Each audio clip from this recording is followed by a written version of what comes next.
Hi, I'm Sophia Ruan Gushee, author of the critically acclaimed best-selling book A to Z of Detoxing, the ultimate guide to reducing our toxic exposures, and founder of Ruan Living, the only wellness lifestyle brand that simplifies practical, non-toxic living. Welcome to my podcast.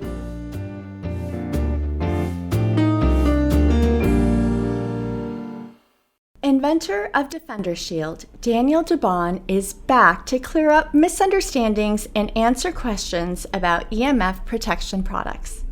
Daniel has over 30 years of engineering experience in the telecom industry, where he held a variety of leadership and executive positions at major companies including AT&T and Bell Labs. Years ago, as Daniel's wife observed her sons laying their laptops on their laps for long periods of time, she became curious about how radiation from laptops might harm their son's reproductive area. This prompted Daniel to begin learning about the health risks from our everyday digital devices.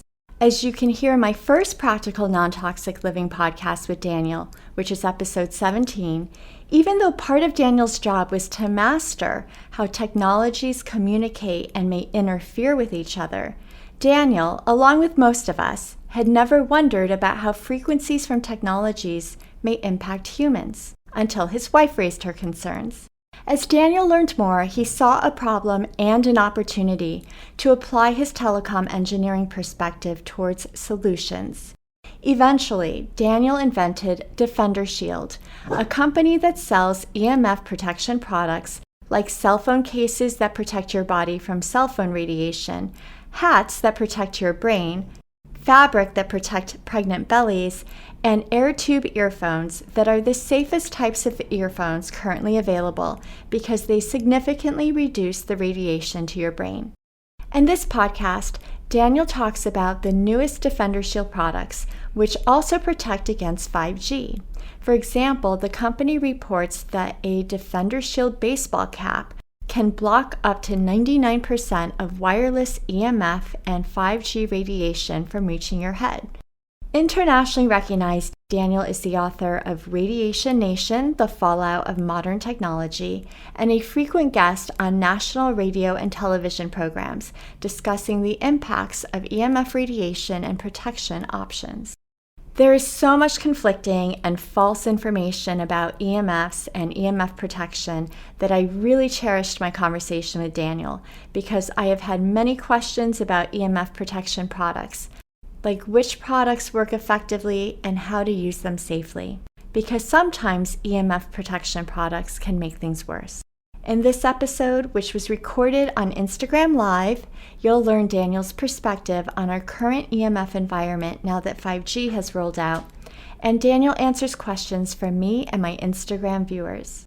To easily learn more practical ways to live a less toxic lifestyle, subscribe to my free email newsletter by texting detox, spelled D-E-T-O-X, to the number 66866. Once again, sign up for my free email newsletter by texting DETOX to the number 66866. Now, on with the show.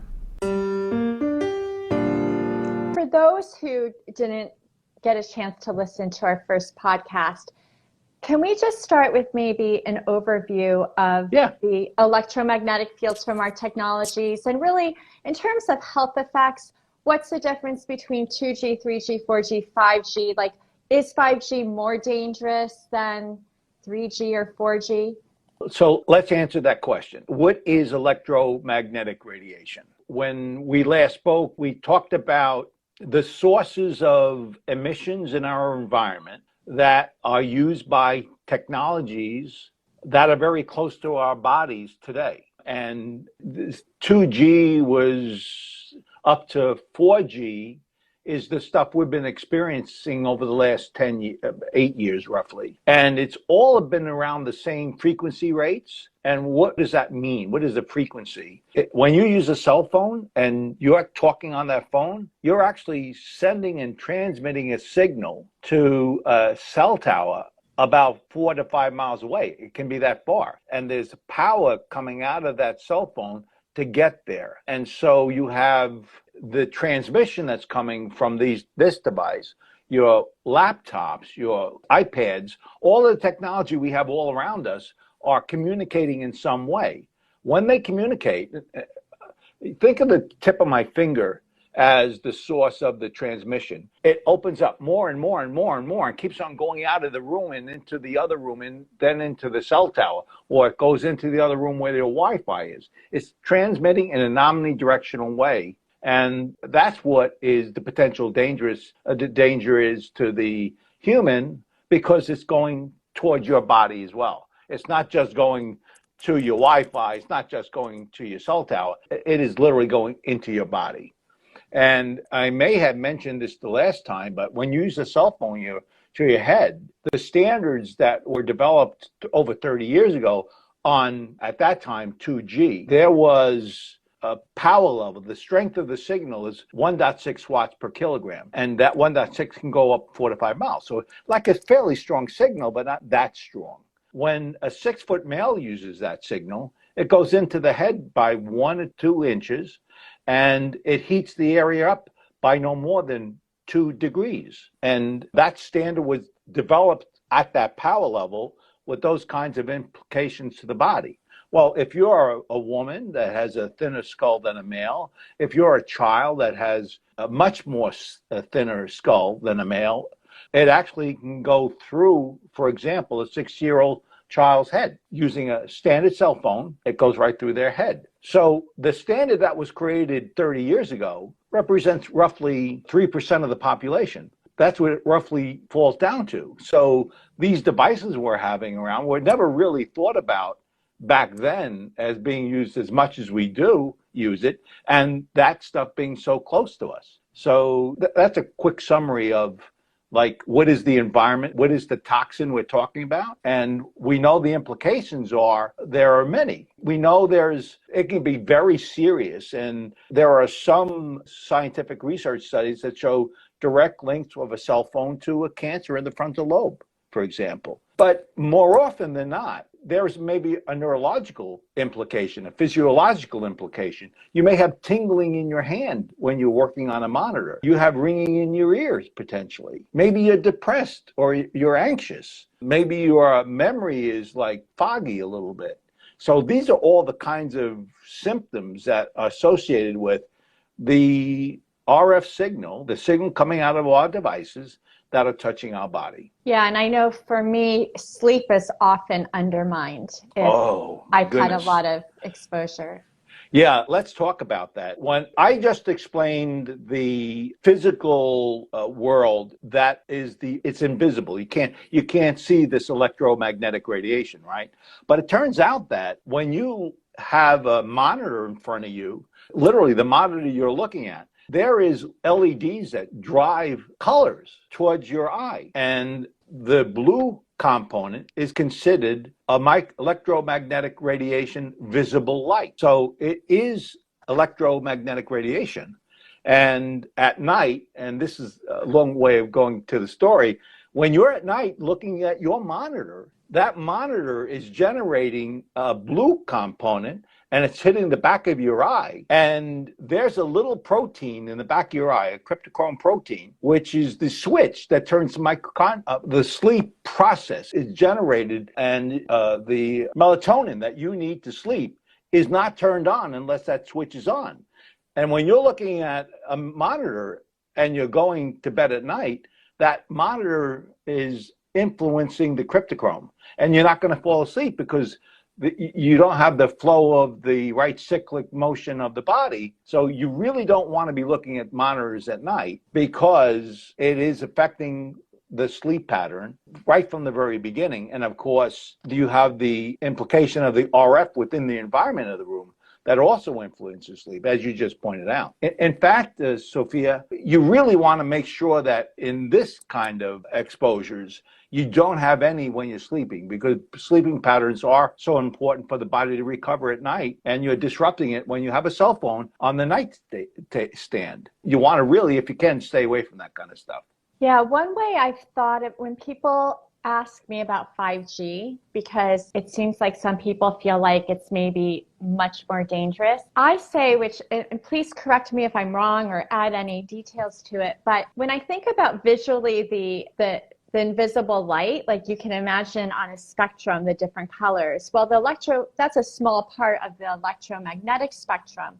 And so 2G, 3G, 4G, 5G, they're just different slices, right, from that spectrum. And so how it affects our biology is just different. Oh, no question about it. So it's kind of more chaos for our body. Yeah, so let's expound on that. When the wiring in your house is 60 cycle alternating current, when you have a light plugged into that wall and there's current running into that 60 cycle is actually creating electromagnetic emissions in the room, known as extremely low frequency emissions. That's really 60 cycles per second, 60 cycles of electromagnetic radiation.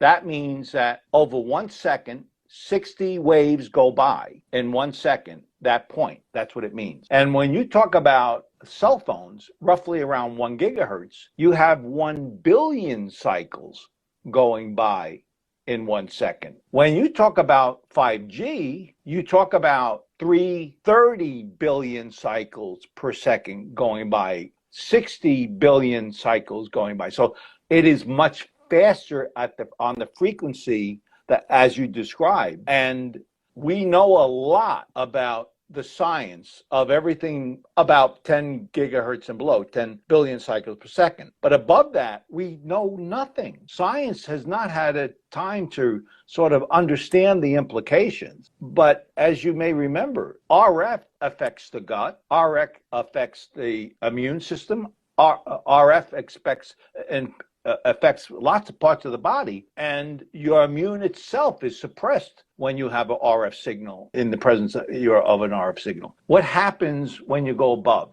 We don't really know. But there are some data points. I've seen some research that talks about 23 gigahertz, and it does influence biome of the gut. Bacteria and virus actually like RF signals, and the faster you go, the more it likes. In other words, there's a potential for this and a more of a greater imbalance in the biome of the human stomach. And so there is some concern about the implications to the immune systems as you increase these speeds. And we know it, like, for example, at like 90 gigahertz, crowd control, they use certain technologies to disperse groups. And what they do is that 90 gigahertz hits the human body, and you have a coil. Your sweat glands are like a coil, and they attract that signal, and it heats up the body. So it has an adverse effect at 90 gigahertz. We know that. So those are a few sets of data we know that are concerning. We know up to 4G, there's a lot of data that says it impacts the human body. And now we're entering into a space where there are technologies that haven't been in our environment, and we really don't know much about it. And the only way we're going to learn is actually being exposed and see what happens in time. There's just not enough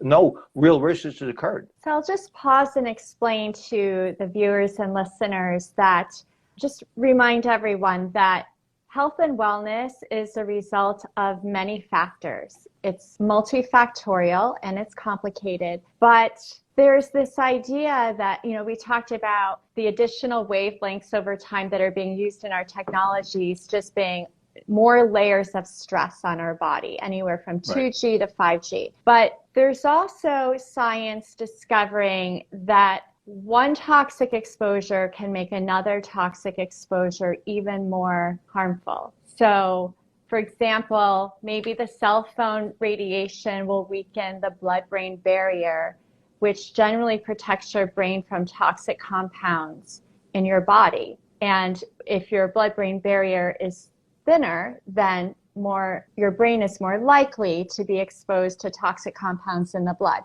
That's just one example of how one can make another more harmful. So the idea that you should reduce what you can is really an important message. Sophia, I absolutely agree. I wasn't sure how much detail you wanted, but I know, because we've had an hour-long conversation before. Yeah. It turns out the blood-brain barrier is suppressed when you have a cell phone to your head.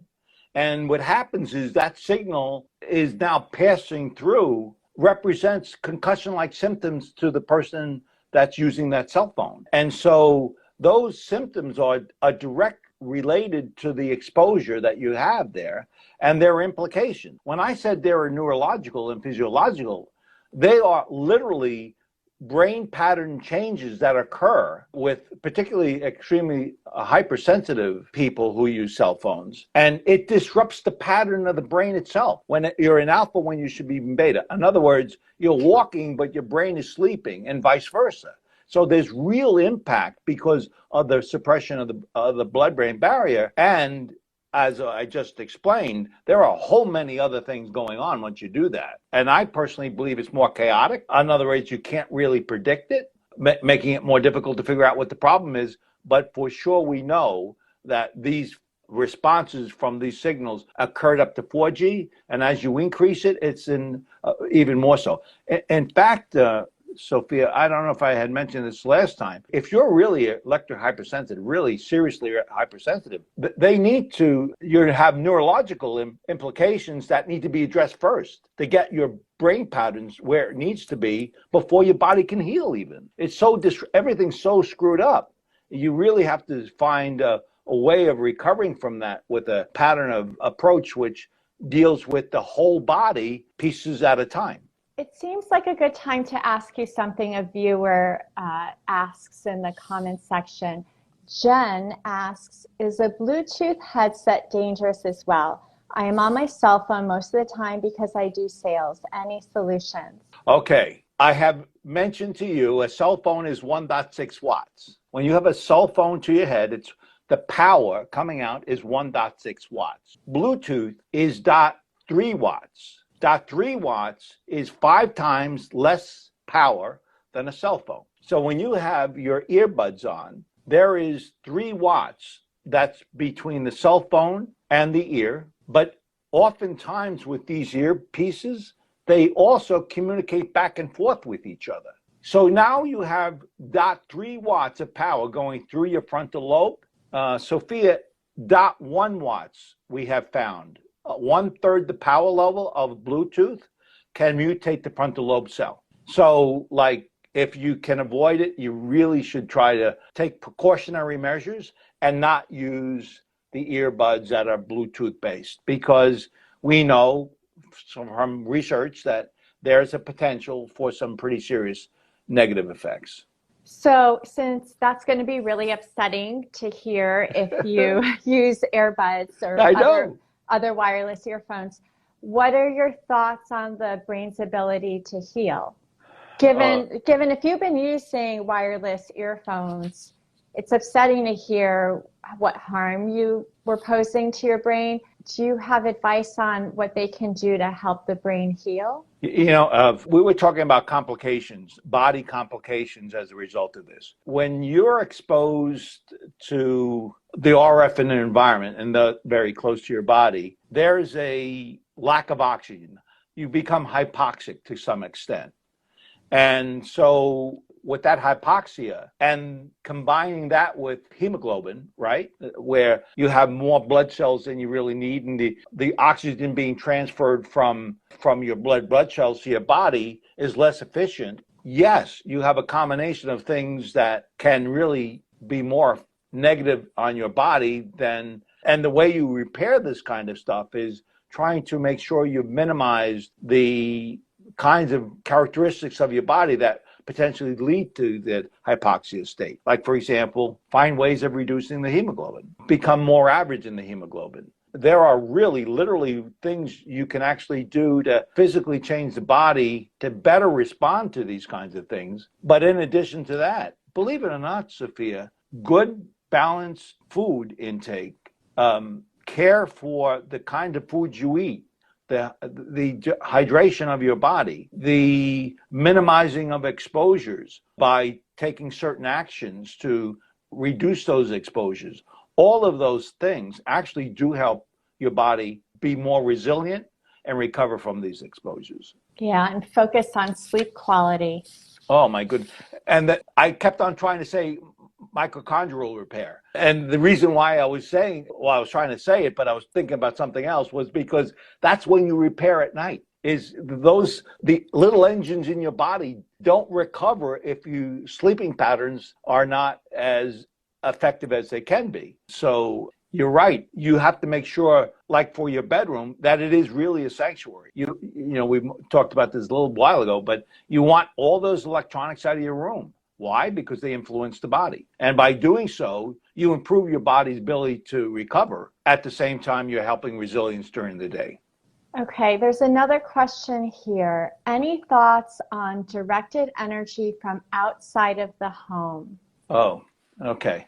Our environment is becoming much more complicated, as you pointed out, Sophia. And what's most important is the environment you're within. You really do want to make sure, like, for example, you're not going to have a 55-gallon drum of gasoline spewing volatile organic compounds in your room because you can't stand the smell and it's a 2B carcinogenic. You're not going to do that. Well, why do you have a Wi-Fi right next to your 1 foot away from you when you work on a computer? It's the identical carcinogenic. It's a 2B carcinogenic, a possible carcinogenic. And so you want to make sure that when you're in your environment, you reduce those exposures by pushing them away from you, or turning them off, or using them more minimally. So you control that environment. The distance being one of the more important ones. When you have a cell phone at your head, it's 1.6 watts. If you are 2 foot away, 80% of that danger is gone. By 4 foot, 2 feet away, 80% less. Yeah, literally 2 feet away. And by 4 foot, like 98. So the trick is reduce your environment. And don't worry too much about your neighbors, because there's a distance between you two. And that's not the imminent threat. That threat is within your own environment, typically. What about the cell towers that are popping up on rooftops? Like in New York City, there's a lot of density. Yeah. But they're more than 4 feet away. They're like relatively far away, but they're more powerful.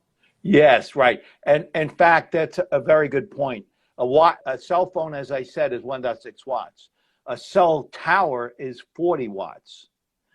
So there's much more power, 40 times more, almost 40 times more power coming out of that cell tower. And you want to try to find a place to live at least 1,000 foot away.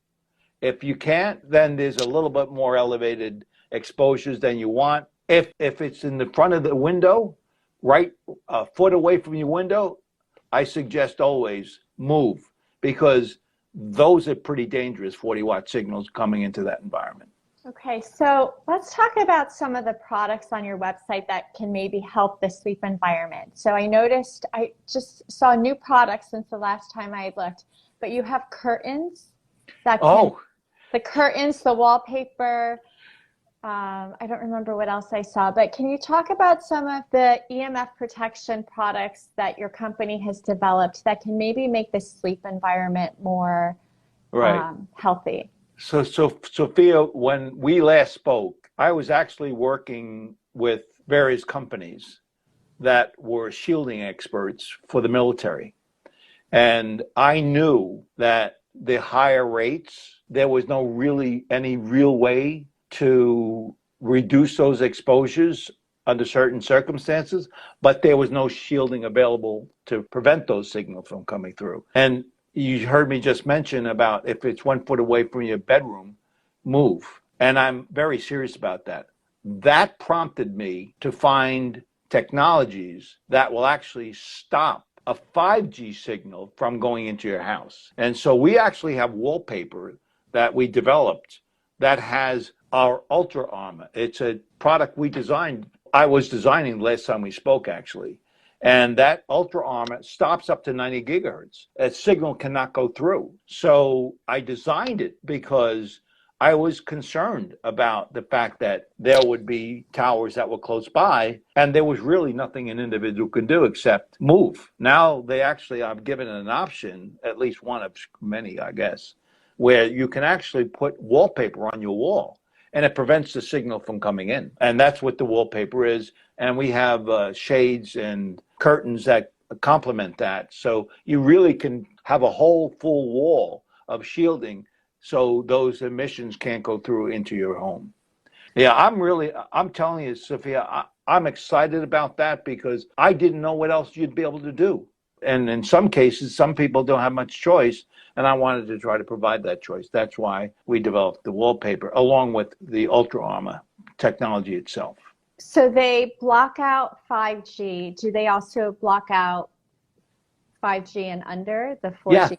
Yeah. It's all that stuff, but Okay. it goes even much further. And so we've been able to go from roughly 1 gigahertz to 90 gigahertz. And we have a independent laboratory testing that proves that, in fact, our claim is its signal won't go through and it's 99.9% being filtered out. Okay, so what about, because in New York City, most people live in apartment buildings. Right. So you can't necessarily control exposures from below your apartment. Right. So if I had a bedroom with the curtains and the wallpaper, so all the walls are blocking out man-made EMFs, what about if there's like some 5G router underneath that room? Will the wallpaper and curtains magnify the EMFs from the floor below? When the answer is no, under the right circumstances. What you're thinking is that you're building a Faraday cage, Yes. and that anything that comes into the environment won't get out. That's a problem. And we don't recommend that at all because that's a danger. However, if you build out a wall, you have RF sources within the building that come up through your roof or the ceiling or the floor, and those are typically 2.3 gigahertz, and it's at least 10 foot or more away. So those are, the question about the danger is less because of the distance. And for New York City, for example, where you have a cell tower right outside your door, a window, which is true because I came from New York. So that you can put on the wall facing that transmitter, the wallpaper, and it does reduce it and make it safe without building a Faraday cage. Yeah, that's been my concern about EMF protection products, is that there are nuances, it seems, to understanding how to use them safely. Right. Sometimes it can make things worse. Oh, yeah. So what took me a long time to understand is that EMFs can bounce around. So, for example, in one of my bedrooms, I used shielding paint, 2 of the walls, but then one wall is like floor to ceiling window. Okay. And I heard from someone that measured my home that the EMFs from outside were coming into the room, bouncing off of the walls and just creating more chaos. Yeah, that is a characteristic in RF signal. It will bounce around. But when I talk about the shielding that you want to create, it's only against one wall for the very reasons you said. You want to minimize that bouncing around. And in your case, by the way, there may be some, but it's not maximized because the efficacy of the paints that are used are less than other ways of shielding. So there is some, but not as bad as it could be. But in general, you really should never really do a full room ever. When you do one wall and then next to it adjacent wall, there is a beginning of the abilities for the signals to bounce. So like that's why you only do the wall that's facing the source. You don't do it otherwise. So with the wallpaper, you wouldn't want to wallpaper all the walls in the room, just one. Just the one that could block the incoming radiation. And Sophia, with 5G, and we haven't talked about this, but when you get the highest speeds, they're very concentrated signals. They actually target you. If you have a device, it's targeting that device where you are. It's not going into the other room. It's literally finding your device where you are. And so by actually having a barrier there, you don't have that intense focus to you. And that's why it works. We stop that signal from passing through. So if you have a room and one wall has the wallpaper and your windows have the curtain that blocks out radiation, should you not use wireless technology in that space? In general, Sophia, you shouldn't be using wireless technology in that space. In other words, you should be using wired connections for your devices when you can. You should, with a cell phone, for example, that you're somewhat forced to use a signal. But remember, Wi-Fi and Bluetooth are also transmitting out of that device. You should turn those off and just have the cell, and you reduce the number of transmissions within the room. You don't eliminate it, but you reduce it. And reduction is good. It's better than more. You want less. I was wondering something I didn't articulate, but it goes to the concept of the Faraday cage. Does the wallpaper in the curtain magnify or intensify the wireless technology? No. Okay. Not at all. It is inert in that sense. It becomes a path for energy, and it's not amplifying any energy whatsoever. It's absorbing the energy and converting it to heat, believe it or not. So it's really doing physics stuff with that signal, not making it worse, but actually eliminating it, making it better. Okay, so it's not necessarily blocking energy, but it's absorbing. It actually absorbs it. I mean, we call it a shield, right? But what it's really doing, look, physics is simple. For every action, there's an opposite equal reaction. So where is the energy going when you stop it? Well, we're absorbing it. That's literally what we're doing. We're stopping the signal from passing through, and it's being absorbed and conducted within the materials. And what's the material that absorbs the energy? That's the stuff I developed over the last few years. Ultra Armor is a technology that hasn't existed. There's a lot of technologies we have integrated into it to provide that function for shielding. And I'm just excited about it because it really doesn't exist anywhere else in the marketplace. Okay, so I want to make sure I understand. So if this is the wallpaper, the wall with the wallpaper, and like my Wi-Fi router's here, the energy isn't like hitting here and bouncing off. It's being absorbed. So if there's Wi-Fi from this side, it stops it as well. Okay. Yeah. And that's different than the shielding paint, correct? Oh, no question. Yeah. The shielding paint blocks. You were talking about reflection and a reflection concern, which is typical for that kind of shielding technology. Okay. So I've often wondered, should we be sleeping? So you also have like hats or caps. Is that made with the Under Armour technology? Actually, it's not. Like this cap we have here and like the cap we have here, they are a conductive path as well. But we consider these for emissions 20 gigahertz or below. If we see in the marketplace more and more of the small cell sites being available, we can literally change out the technology we have inside to the more robust Ultra Armor technology. So, why wouldn't you just use the Ultra Armor technology? Very, very expensive.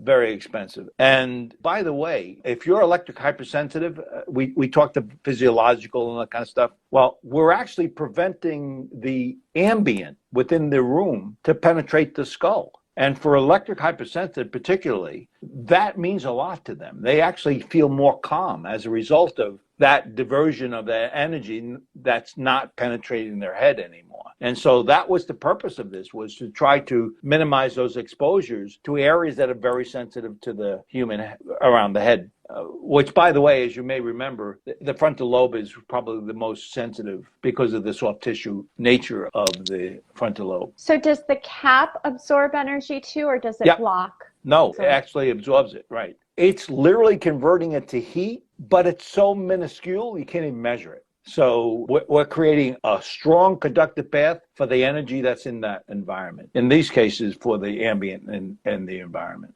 I mean, I feel like I should wear the hat all the time, and I want my children to wear it all the time. Any reason not to? Like anything to be aware of? No, it turns out that like we work with a lot of people who are electric hypersensitive, and they won't take it off their head. They just won't take it off, and they're not going to get hurt from it, but they can feel the physical calmness as a result of when they put these devices. And that's what the intention is. We haven't spoke about this, but when you're in the ambient in your room 30 years ago, you couldn't even measure the power level of RF in that space. Today, because of from the bottom, from up, from the walls, everywhere, it's like, I'll give you an example. In a classroom where there's a classroom, everyone's using Wi-Fi and they're on their tablets and so on. A cell phone's 1.6 watts. That power energy level is 0.5 watts, or a third of the power level. So 10 years ago, that didn't exist. So that power level, even though it's small, is something that hasn't existed in the past. And some of us feel it.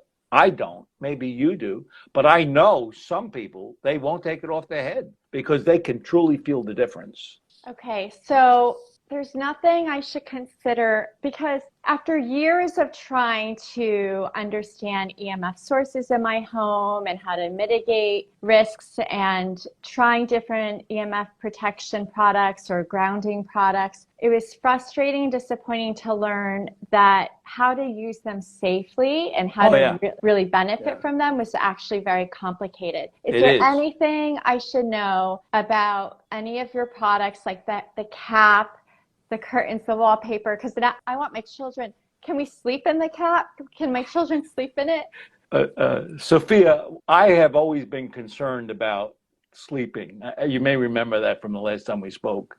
And our eyes are like the windows to our brain, the least resistive path to the brain. And so it always bothered me that there's an increase in ambient in our room, because we know for sure disruption as a result of that. And one high probable source is through the eyes. So I created a mask, literally a mask, which is shielded inside and has shielding on the sides of it. So it prevents the ambient in the room from passing through, and it's preventing it through going through the eyes. One of the things we found is that electric hypersensitive tend to have higher elevations of temperature in the eye sockets. I don't know why, but we know it's we look at thermal footprint, and we've found that electric hypersensitive tend to get hotter. They use this mask, and it becomes more normal. So we know there's a sensitivity going on as a result of that. And a simple mask that lots and lots of people do already use, I just put some shielding inside, and people won't go to sleep without it as a result, particularly if they're electric hypersensitive. What is the fabric made of for the mask? I think it's a cotton.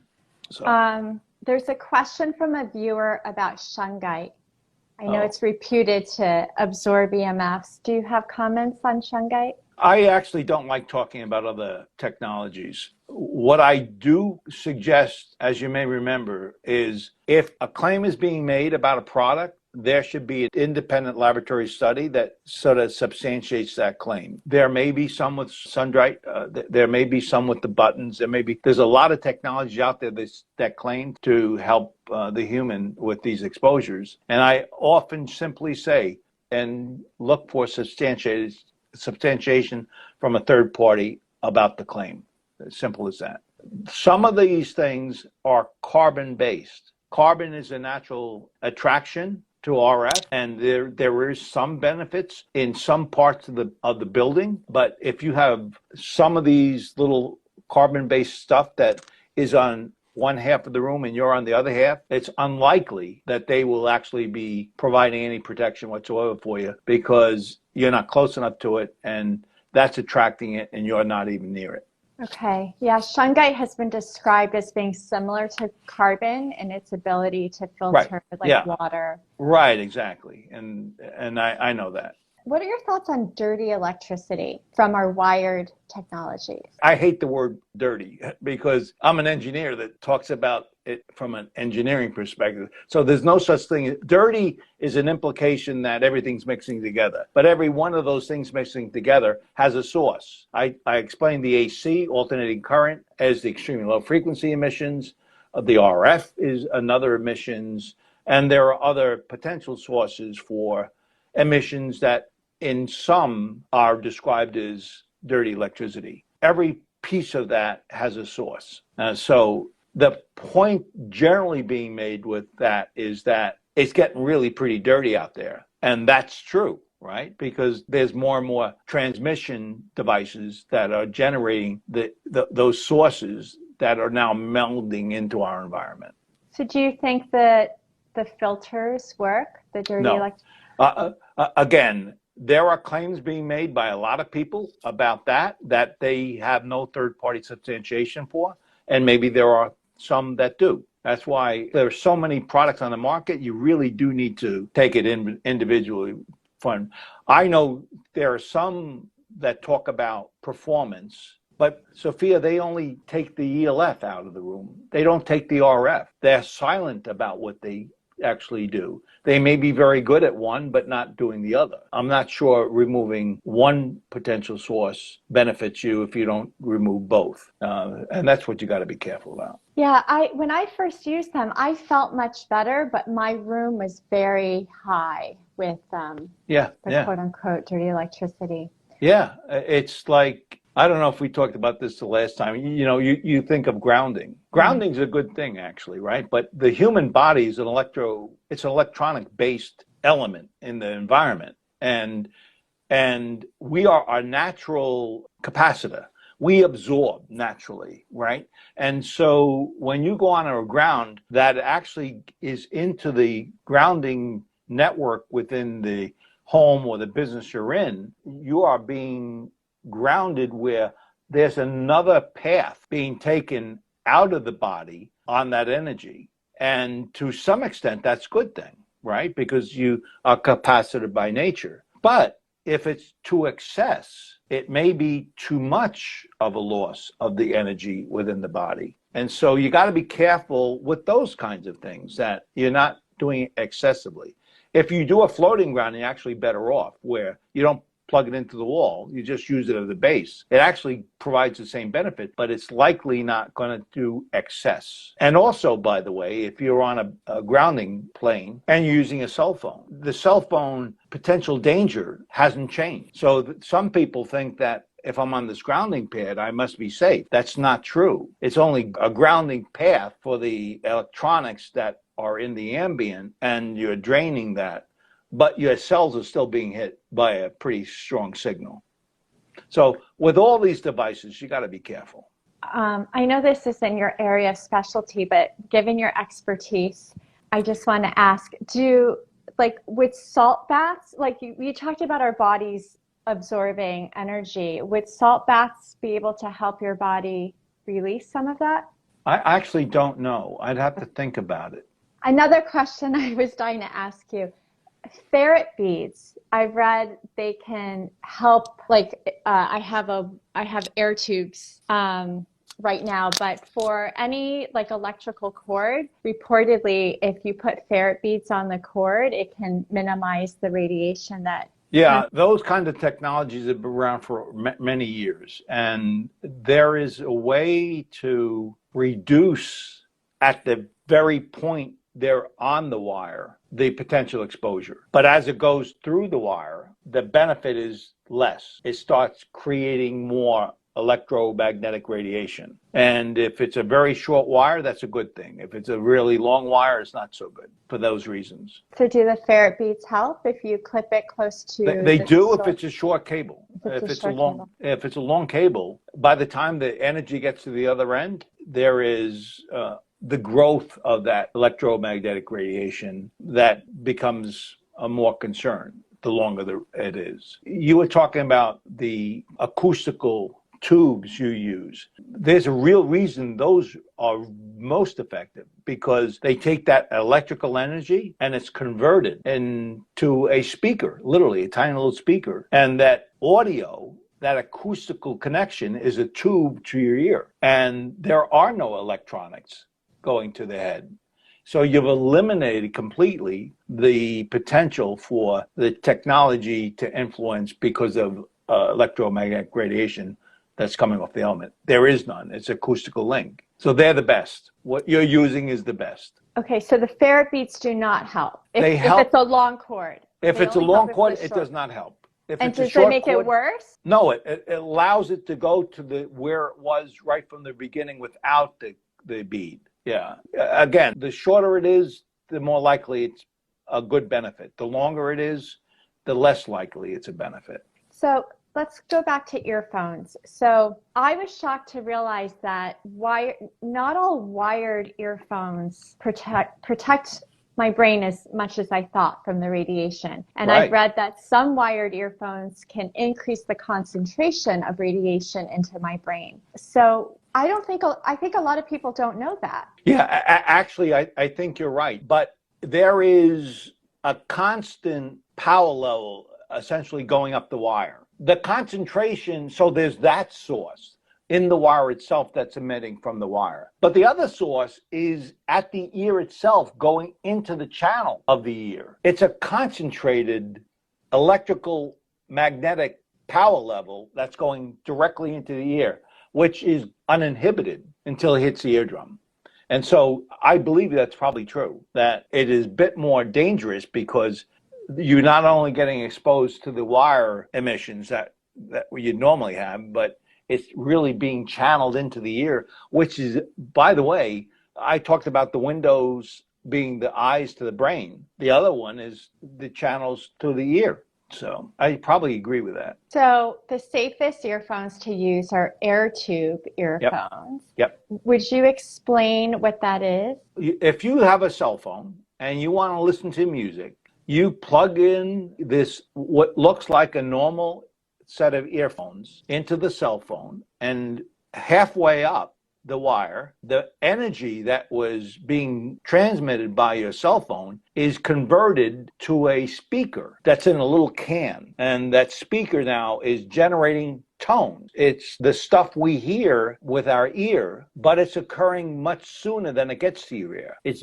halfway up the wire. And then from that speaker, it's a tube, literally, that's going directly to your ear. And at the very end of that tube is a little device that fits inside your ear. And that's the conduit of the music, but it's acoustical. There is no electrical composition in it whatsoever. And that's why it makes it so safe.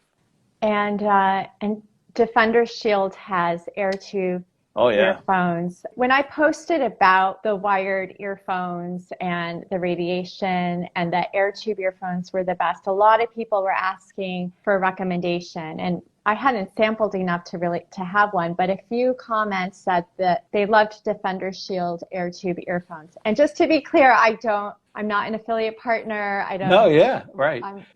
And I don't know if I mentioned this to you last time. I actually have a child's headset that's acoustical as well. I was at a conference and a mother had a child that was autistic, and they didn't like stuff in the ear. So we went ahead and developed a headset where it's acoustical. There are no electromagnetic signals coming out of anywhere. And children could listen to that music with over-the-head ear. And so since we last spoke, I've introduced that as well as adult headsets now, where depending on the kind of style you want to use, we try to make available the kind of technologies that you'd like and prefer. So is the technology for the child's headset different than the adult headset?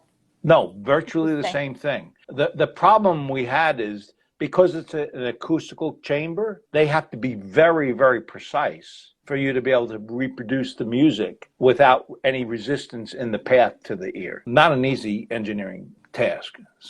But we've done it, and we try to have the best quality sound you can and not have any danger. So another product I was very interested in comes from the fact that my daughter, who's 14, so she's like emerging as a young adult, becoming more independent, walking around. She now carries a cell phone like in a pocket on her body. She knows to always have it on airplane mode. But I therefore was very interested in these. They're kind of like purses for the cell phone. So anything I should know about that? Because one time I heard there's so many different kinds of cases for a cell phone to protect a body from EMFs. But somebody once said, I don't know if it's just redirecting the radiation, so it's like more concentrated as it comes out, like a opening from the case. So, anything I should know about that? Yeah, it doesn't intensify it necessarily. One of the concerns you should have is what technology is actually being employed in these shielded devices. like, for example, we're not just worried about absorbing it. We're also worried about the rate in which we absorb it. And the reason you worry about that is because if I absorb it too quickly, the transmitting source would say I have to send more power. And that's what you're talking about, more energy than because of the technology being used. So you're right. You really do need to make sure that, and I don't know how you do that, but I know I do. We make sure that the rate is not interfering with antenna performance. And some of these do. Now, given I said that, if it's a shield, even though it's increased it, it's not allowing the signal to get passed to the body, remember. So, like, this is an omnidirectional signal that's still going out, but still can't get through. So even though the power level may be higher, it's still being shielded by the device and its shielding capacity. Well, the woman who told me this years ago, and she wasn't telling me as a known fact, she was just wondering about this risk, but she was pregnant. And so she'd keep her phone in her purse. So the direction of the radiation kind of moved with the purse, and plus it's near her pregnant belly. Well, it turns out omnidirectional. Omnidirectional means everywhere. It doesn't matter where it is in the pouch. It's coming out everywhere. And for pregnant women, it is very important to know exactly where your devices are. I don't know if you remember when we last spoke, I talked about San Francisco. They did a study and looked at pregnant women in the first trimester. And they were looking for elevated levels of RF in the environments, and they tracked that. At the end of the study, what they concluded based on the evidence they developed was you were 3 times more likely to have miscarriage in the first trimester if the power levels were exceeding these levels. So it is a really big deal when you're pregnant to stay away from these devices. And I don't even know if I like it in their pocketbook because they put the pocketbook right next to them. They got to really be aware that there is an influence, particularly with heavy exposures. Would you explain to me what a transmitter does? Remember I talked about my finger? This is literally inside a cell phone. There is a little thing sticking out of the circuit breaker, a circuit board, that is the area in which stuff is being sent. That is the transmitter of a cell phone. In a cell phone, there is the transmitter for Wi-Fi, there's a transmitter for Bluetooth, there's a transmitter for cell tower.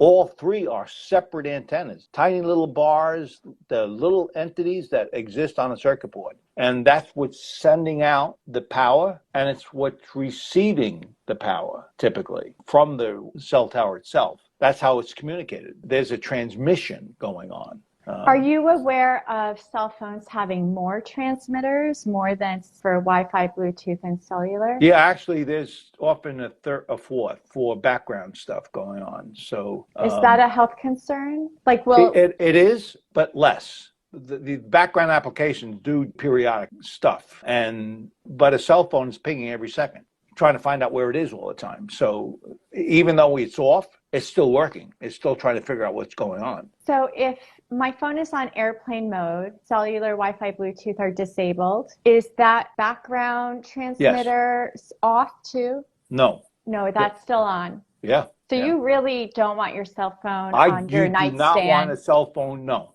you do not. But the pouches that Defender Shield sells, that protects the body. Yeah, it prevents the signal from going inside. In fact, because we actually now have purses that you can put your cell phone in, and it prevents the signal from coming through. And it looks cute too. But will you be coming out with more colors? You do want the protection if you can. Yeah. And if you're not around your body, you really do want to put it in the other room when you can. Like when I go home at night, I put it at the doorway, and it's not near my living area. I let that physical distance reduce the exposures within my own home. And of course, I have everything wired as much as I can. Okay.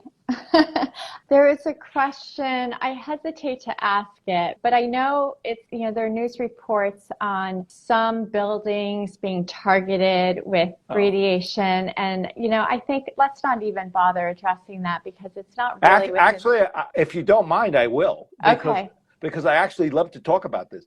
For Okay. over 40 years, RF signals have been used in warfare. And what they do is, it's not quite the same as what we're talking about today. They use parabolas, a thing that focuses that energy towards exactly where they want to go. And they know that if they put 10 watts of power towards that person, they're going to get a headache. That's been part of war for years. The Havana syndrome is one example of technology that's been used for years and years and years. And there is a well-known understanding of what the implication could be for the body based on the power level and the frequency rate. So it is legitimate.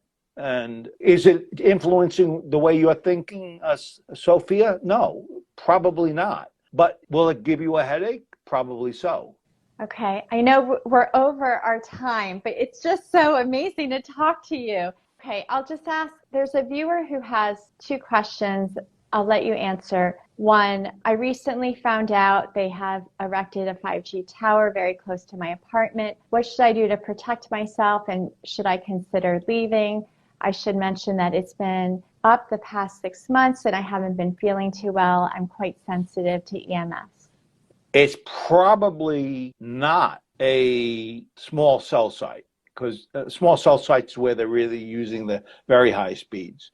It's probably more like the 4G and below. And if she's feeling it and really believes she's feeling it, it will get worse in time. And so, I mean, I hate to suggest it, but if you're already feeling it and you find it debilitating, it only gets worse in time. So you're sort of better off trying to find another place to go. Or if you can, get at the farther side of your apartment as you can from the source, as far away as you can. And it is clear that's probably a better thing for you to do than stay close to it. You want the farthest distance you can. And if moving isn't an option, what can she do to improve her home? Again, it's simple. If she has a cell tower right outside a bedroom and she has a living room that's far away, change the living room to where the bedroom is, and vice versa. I mean, literally try to put as much distance as you can, and hopefully that's enough distance for her safety and how she's feeling. And how about the curtains that shield? Oh, of course, the devices we have will help. I'm just not suggesting that she has to spend that kind of money for that safety. She may find that little bit of distance has a big, I mean, it exponentially drops off in power levels. It's like there's a logarithmic relationship up to your head. It's the worst. 4 feet, it's 90%, 98% is gone. It's the distance that's the benefit for you. So find a way of getting farther from that. And that helps you get the least amount of exposure in your environment. Do you have time for a couple more questions? I do. The same woman asks, thoughts on organite and houseplants to help? I've never heard of organite. It's another stone that's suggested. And again, you really got to look at the claims and independent third-party study that shows its efficacy. That's all I can say. How about houseplants? There are reports online that plants help. No, they don't. Okay. They absorb it, but they don't really affect it. It's not changing the ambient. And I assume on the Defender Shield's website, there are the third-party reports that you've been recommending. Sophia, you can't trust me. Right? I mean, I can be a con artist. And actually, when I have this testing done, I often know more than the testing than they do, because I did that for a living. But you really want to know and be comfortable with what you see as being factual, because we're in a space that a lot isn't factual. In fact, they don't understand physics. There's a viewer that asks, are there any doctors that can help people with EMF hypersensitivity? I know you maybe aren't comfortable recommending a person, but what should someone look for? So it is a science of itself, and there are not many physicians that I'm aware of that really have a full understanding. I'll suggest one I do know, and I do know that they are able to take those who are suffering and help them get to resilience. And that's Dr. EMF, believe it or not, DOCTER, not DR, DOCTER. And he's taken people who come in wheelchairs into his office, and they've left and they're walking and resilient and living a normal life. And that's the part where I said, if you feel it, it's only going to get worse. And when it gets worse, it gets harder to fix. Okay. My last question is, in my book, A to Z of Detoxing, I have a chapter called Manipulative Business Strategies. And I first learned about these very effective, clever strategies Big Tobacco created when the science was growing and showing that smoking and secondhand smoke caused adverse health effects. And then I learned that like the chemical flame retardant industry implemented them, the lead industry, asbestos, and Dr. Deborah Davis explains in her book, forget the name of her book, but she talks about how the telecom industry has used them too. And I was just wondering what you would say to listeners and viewers about why it's so confusing to understand the health risks from the radiation from our technologies, because there's this assumption that, at least in America, that we're protected. I'd love to answer that question. When I was 12, which is quite a number of years ago, I smoked cigarettes out of my father's drawer. I'd steal it and I'd smoke because I wanted to be a big man. At that time, research knew there was a direct correlation between smoking and cancer of the lung. Yet all of us didn't know it for so many years, 40 years or so. It took the courts to establish the link, not the science. It took the courts to do that. Trans fats. There's been an argument for all these years that eggs are killing us with the cholesterol of eggs. Yet we had trans fats that we were using that was making our French fries nice and crisp. There was a little guy, biochemist, over 30 years ago, that said, it's not the eggs, it's the trans fats. And so it took up to last year or the year before that trans fats were banned because they were found to have a negative effect on the human body. But it took years. Like it did with smoking. It takes years. And Sophia, if you think about it, the stuff you and I are talking to right now has really only been around us like 10 years or so, 15 years. When I first had a cell phone, I had no one to call. My friends couldn't afford one, or vice versa. I don't remember. Right? And if I made a phone call, it would be for a few minutes because I couldn't afford the minutes that were being charged. Fast forward to today, your 8-year-old's getting a phone given to them and they use it their whole life. So it's only recently that it's become so close to us. And it's always true that we introduce a lot of technologies and a lot of things in our environment that really ultimately are not good for us. It just so happens science is ringing the bell right now, and they're saying over these 15 years, we now are better understanding the problem, but it hasn't been in the courts. Now, given I said that, the FCC was brought to court recently that they lost, and it was about the standards I told you about with the 30 years ago and the difference between the performance with a 6-foot male and the other 97% of the population, and they lost in court. They violated the law and not looked at the thousands and thousands and thousands of pages of research substantiating their claim. But it's starting. It's starting to get into the courts. FCC is going back and required to look at the standards. But this is like a typical iteration of what happens with stuff we introduce in our environments, and it takes time to recover it. In the meantime, a precautionary measure makes some sense. It's confusing, it's conflicting, there's data coming from both sides, and you can't tell what you're hearing. So just be conservative a little bit. Be conscientious about what your environment is and control that which you have. Thank you very much for your time. I am going to be shopping on the Defender Shield's website, and your company has graciously provided a discount code, so watch the comments section for that code. And again, I'm not an affiliate partner. I don't make any money from promoting Defender Shield, but this is such a complicated topic that, Daniel, it's very helpful for you, especially with your background in the telecom industry and as an engineer, to explain it to us. Thank you so much for inviting me again. I always enjoy chats with you because you understand what the problem is and the difficulty in the environment that we're creating. And I always enjoy the conversations with you. So thanks for inviting me again. My pleasure. Take care. Okay, bye-bye. Bye. Thanks for listening. Podcast show notes can be found at my website at nontoxicliving.tips. To more easily listen to other episodes, please subscribe to the Practical Nontoxic Living Podcast. And if you'd like to support it, then please like it and share it. Until next time.